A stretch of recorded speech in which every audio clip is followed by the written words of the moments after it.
భోజనానికి ఏమి తెచ్చావు? నేను ఈరోజు చిప్స్, చాకోలెట్స్, కూల్ డ్రింక్స్ తెచ్చాను చూడు.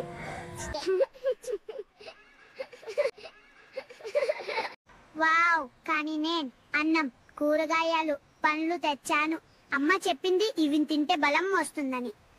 అలాగా, కానీ నీ భోజనం రుచిగా ఉండదు.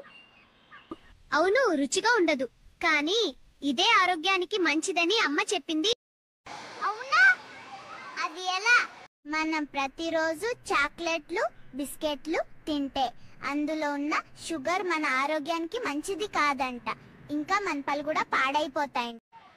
అయితే నువ్వు తెచ్చిన అన్నం, పప్పు, పండు వీటిలో ఉంటాయి చెప్పు చూద్దాం.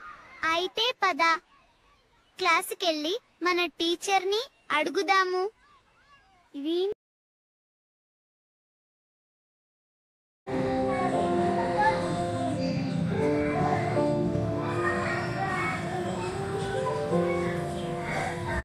Vitamin A, vitamin B, vitamin C, vitamin D, iron. Teacher, vitamins అంటే ఏమిటి? అవి మనకు ఎలా ఉపయోగపడతాయి చెప్పండి. చూడండి పిల్లలు, విటమిన్స్ అంటే మన శరీరానికి తక్కువ మొత్తంలో అవసరమైన ముఖ్యమైన పోషకాలు. ఇవి శక్తిని ఉత్పత్తి చేయలేవు, ఇంకా ఇవి శరీర నిర్మాణానికి నేరుగా ఉపయోగపడు. కానీ ఇవి శరీర జీవక్రియలను నియంత్రించడంలో మరియు కణాలు, అవయవాలు సరిగ్గా పనిచేయడానికి సహాయపడతాయి. విటమిన్లు ఎక్కువగా ఆహార పదార్థాల ద్వారా లభిస్తాయి, ముఖ్యంగా ఏ, సి, డి, కే మరియు బి విటమిన్లున. విటమిన్ ఏ మన కంటి చూపు మెరుగుపడుతుంది, చర్మం మరియు శ్లేష్మ పొరల ఆరోగ్యాన్ని కూడా కాపాడుతుంది.